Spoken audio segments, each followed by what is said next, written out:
Hello friends, आज का हमारा टॉपिक है आईसीजे कैसे काम करता है। आईसीजे यानी कि अंतर्राष्ट्रीय न्यायालय कैसे काम करता है। अंतर्राष्ट्रीय न्यायालय संयुक्त राष्ट्रीय यानी कि उनका प्रमुख न्यायिक अंग है। यह संयुक्त राष्ट्र के चार्टर द्वारा जून 1945 में स्थापित किया गया था और इसने अप्रैल 1946 में काम करना शुरू किया था। इसका हेड ऑफिस नीदरलैंड में शांति पैलेस में है। यह कोर्ट संयुक्त राष्ट्र के 6 प्रमुख अंगों में से एकमात्र ऐसा अंग है जो कि न्यूयॉर्क में स्थित है। इसका अधिवेशन छुट्टियों को छोड़कर हमेशा चालू रहता है और इन कोर्स का पूरा खर्च संयुक्त राष्ट्र संघ उठना है। तो वीडियो स्टार्ट करने से पहले मैं आपसे रिक्वेस्ट करना चाहूंगी कि अगर अभी तक आपने मेरा चैनल सब्सक्राइब नहीं किया है तो सब्सक्राइब कर लें और साथ में दिए गए बेल आइकन को भी प्रेस कर दें ताकि मेरे द्वारा डाली गई सभी वीडियो की नोटिफिकेशन आपको मिलती रहे। तो सबसे पहले बात करते हैं कि आईसीजे में कितने जज होते हैं।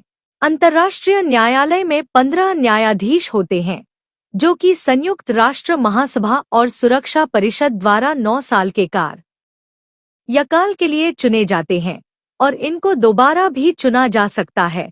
हर तीसरी साल इन 15 न्यायाधीशों में से 5 दोबारा चुने जा सकते हैं। नए देश की नियुक्ति के संबंध में मुख्य शर्त यह होती है कि 2 न्यायाधीश एक देश से चुने जा सकते हैं। भारतीय जज के तौर पर यहाँ दलवीर भंडारी हैं। दलवीर भंडारी जो कि आईसीजे के नवंबर 2017 में दोबारा चुन लिया गया था। अपने पुनर्निर्वाचन के लिए भंडारी और ब्रिटेन के क्रिस्टोफर ग्रीनवुड के बीच कांटे की टक्कर थे, लेकिन ब्रिटेन ने अपना प्रत्याशी वापस ले लिया था। इस कारण भंडारी की जीत पक्की हो गई थी। भंडारी का कार्यकाल 9 साल का होगा। संयुक्त राष्ट्र महासभा में भंडारे की 193 में से 183 वोट मिले, जबकि सुरक्षा परिषद में सभी 15 मत भारत के पक्ष में गए। इस चुनाव के लिए न्यूयॉर्क स्थित संगठन के मुख्यालय में अलग से मतदान करवाया गया था। चलिए बात करते हैं कि जूरिडिक्शन कहां तक है। अंतर्राष्ट्रीय न्यायालय की मदद इसके एक प्रशासनिक अंग रजिस्ट्री द्वारा की जाती है। न्यायालय का काम कानूनी विवादों का निपटारा करना और अधिकृत संयुक्त राष्ट्र के अंगों और विशेष एजेंटियों द्वारा उठाए गए कानूनी प्रश्नों पर राय देना है। यानी इसके 2 खास कर्तव्य हैं। अंतर्राष्ट्रीय कानून के अनुसार यह कानूनी विवादों पर निर्णय लेता है, 2 पक्षों के बीच विवाद पर फैसला सुनाते हैं और संयुक्त राष्ट्र की इकाइयों के अनुरोध पर राय देता है। इसकी आधिकारिक भाषा अंग्रेजी और फ्रेंच है। संयुक्त राष्ट्र चार्टर के अनुच्छेद 93 में बताया गया कि संयुक्त राष्ट्र के सभी 193 सदस्य इस न्यायालय के न्याय पाने का हक रखते हैं। हालांकि जो देश संयुक्त राष्ट्र के सदस्य नहीं है वह भी इस न्यायालय में न्याय पाने के लिए अपील कर सकते हैं। चलिए आप बात करते हैं कि आईसीजे कैसे काम करता है। अंतर्राष्ट्रीय न्यायालय को अपनी मर्जी के हिसाब से नियम बनाने की शक्ति प्राप्त होती है। न्यायालय की न्यायिक प्रक्रिया अंतर्राष्ट्रीय न्यायालय नियमावली 1978 के अनुसार चलती है और 29 सितंबर 2005 को संशोधित किया गया था। अंतर्राष्ट्रीय न्यायालय में किसी भी देश का कोई स्थायी प्रतिनिधि नहीं होता।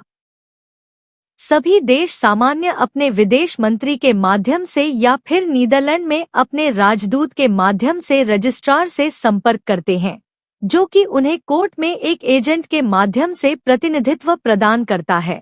आवेदक को केस दर्ज करवाने से पहले न्यायालय के अधिकार और अपने दावे के आधार पर एक लिखित आवेदन देना पड़ता है। रेस्पोंडेंट न्यायालय के अधिकार क्षेत्र को स्वीकार करता है और मामले की योग्यता के आधार पर अपना लिखित उत्तर दर्ज करवाता है। इस न्यायालय में मामलों की सुनवाई तब होती है जब आदेश न हो, अर्थात यदि न्यायालय चाहे तो किसी मामले की सुनवाई बंद अदालत में भी कर सकती है। सभी प्रश्नों का निर्णय न्यायाधीशों के बहुमत से होता है। सभापति को निर्णायक मत देने का अधिकार होता है। न्यायालय का निर्णय अंतिम होता है और उसकी अपील नहीं की जा सकती, किंतु कुछ मामलों में पुनर्विचार हो सकता है। अभी हाल ही में अंतर्राष्ट्रीय न्यायालय ने भारत की ओर से डायरेक्ट कुलभूषण यादव के मामले की सुनवाई की थी, जिसमें अंतर्राष्ट्रीय न्यायालय ने पाकिस्तान सरकार को आदेश दिया कि कुलभूषण को तब तक फांसी न दी जाए जब तक कि सभी विकल्पों पर विचार न कर लिया जाए। अंतर्राष्ट्रीय न्यायालय की कार्यप्रणाली का जटिल प्रकृति की है। इसमें न्याय पाने के लिए बहुत लंबी प्रक्रिया से गुजरना पड़ता है। जटिल न्याय प्रक्रिया होने के बावजूद अंतर्राष्ट्रीय न्यायालय विश्व में कई देशों के बीच पेचीदा मामलों को सुलझाकर शांति स्थापित कर चुका है। शायद यही कारण है कि इसके मुख्यालय का नाम शांति भवन रखा गया है। तो फ्रेंड्स, यह था आज का हमारा वीडियो की आईसीजे का प्रोसेस क्या है।